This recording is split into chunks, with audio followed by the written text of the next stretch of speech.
Mr. Rahman, you say that you respect women and you believe that women can rise to leadership positions.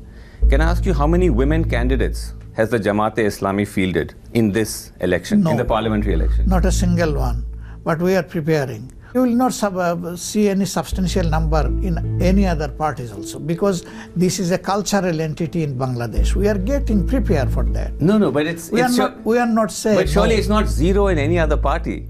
Why not have even one woman candidate? Answer is we are preparing for that. Okay, but what about the position of the head of the Jamaat? Could a woman take your place one day? It's not possible. It's not possible, because Allah made everyone in its own entity. What Allah made, yes, we cannot change it. It's quite remarkable you're saying this in a country where you've had women prime ministers for the past 3 decades.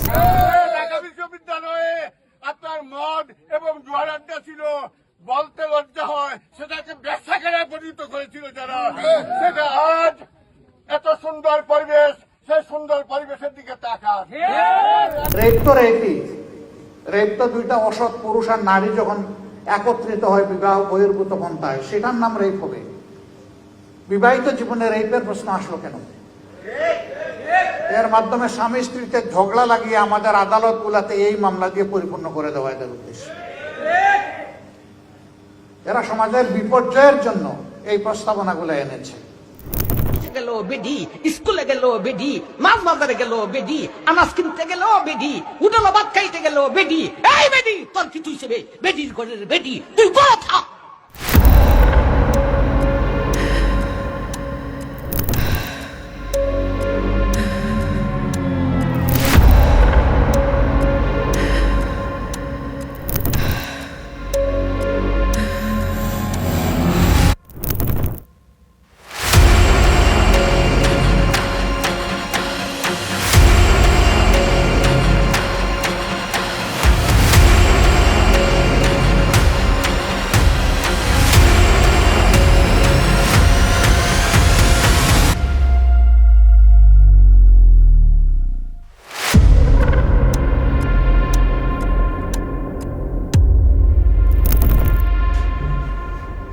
ওনাদের বলছি আমার মেয়েকে দিতে, আমার মেয়েকে দেয় নাই, সামলায় রাইখে এখন মেয়েরে তাদের বাধ্য বানায় তাদের কাছে আনছে, কোঠে আইনে হাজিরে দিয়ে বলছে মেয়ের বয়স 19 বছর, আমার মেয়ের বয়স 14 যায় 15 পড়ছে।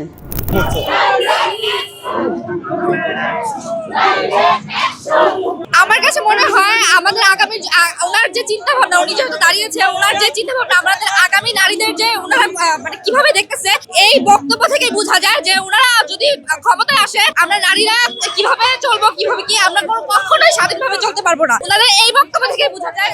একটা কথা বলার জন্য দাঁড়িয়েছি, এবং যেটা 15 বছরে হয় নাই, যেটা 15 বছরে হয় নাই সেটা আজকে হয়েছে। অলমোস্ট আমার গায়ে ধাক্কা দিয়ে আমাকে ফেলে দেওয়ার চেষ্টা হয়েছে। যেই বিএনপির নেতা কর্মীদের জন্য গত 15 বছর লড়াই করলাম, তারা আমাকে এখন ধাক্কা দেয়। তো ঠিক আছে, ধাক্কার বদলে তো ধাক্কা আসবেই, তাই না? সেটাই হয়েছে। বাংলাদেশ একসময় নারীর ক্ষমতায়ন ও সামাজিক অগ্রগতির প্রতীক, কিন্তু 2024 সালের 5 আগস্টে অবৈধভাবে মোহাম্মদ ইউনূস ক্ষমতায় আসার পর দেশটির ছবি খুব দ্রুত বদলে গিয়েছে। গণতন্ত্র ভুলুণ্ঠিত হয়েছে, নারীদের নিরাপদে চলাচল ও স্বাধীনভাবে কাজ করার পরিবেশ হারিয়েছে, দেশ হয়েছে লণ্ডভণ্ড। বাস্তবতা আরও ভয়ঙ্কর। পরিসংখ্যান বলছে এক ভয়ঙ্কর সত্য, দেশে 76% নারী হিংসার শিকার এই ইউনূস সরকারের সময়কালের মধ্যে। ইউনূস সরকারের প্রথম 1.5 বছরে নারীদের বিরুদ্ধে মামলা 20% বৃদ্ধি পেয়েছে। ধর্ষণ ও যৌন সহিংসতার ঘটনা 2025 সালের 786টি, 2024 সাল বছরের তুলনায় 52% বেড়েছে। এর মধ্যে 543টি কন্যা শিশু 18 বছরের কম বয়সী। শুধু অপরাধের সংখ্যা নয়, সমাজের পরিবেশও ভয়ঙ্কর। সামাজিক পরিবেশ মানুষ বসবাসের অযোগ্য করে তুলেছেন ইউনূস। কলেজ, বিশ্ববিদ্যালয়, সাংস্কৃতিক অনুষ্ঠান, খেলার মাঠ, প্রায় সব জায়গায় নারীদের উপর হামলা, হেনস্থা এবং নীতি পুলিশিং বেড়েছে। পরিবারগুলো মেয়েদের একা বাইরে যেতে দিতে ভয় পায়।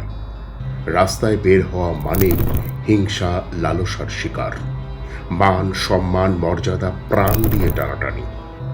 শিক্ষক, সাংবাদিক, শিল্পী, সংস্কৃতি কর্মী ও নারী রাজনৈতিক নেত্রী কেউই নিরাপদ নন।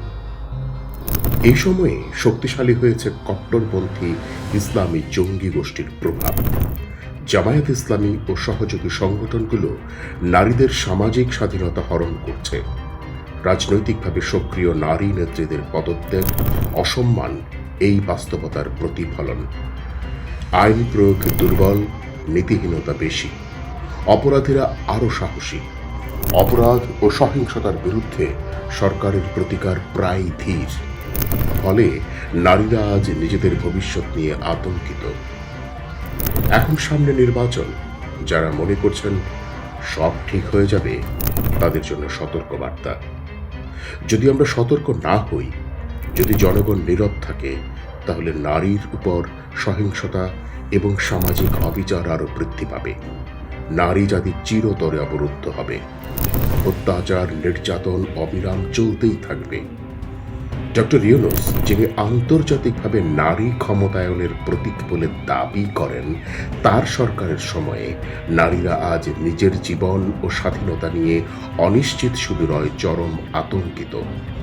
এরকম বর্বরতা, অমানবিক, পাশবিক, শান্তিহীনতা, নারী নির্যাতন, সহিংসতা এবং ভয়ঙ্কর বাস্তবতা, এটাই এখন এই মুহূর্তের বাংলাদেশ। প্রশ্ন একটাই, আমরা কি নারীদের জন্য এরকম বাংলাদেশ চেয়েছি? নারীদের নিরাপত্তা নিশ্চিত করতে পারব, নাকি নির্বাচন ঘিরে আবার তাদের অধিকারকে ঝুঁকিতে ফেলা হবে? এই নির্বাচন হওয়ার আগে একবার অন্তত চিন্তা করুন, কার হাতে দেশের চাবি দিতে চলেছেন? কে সোনার বাংলার ধ্বংসের মূল কারিগর?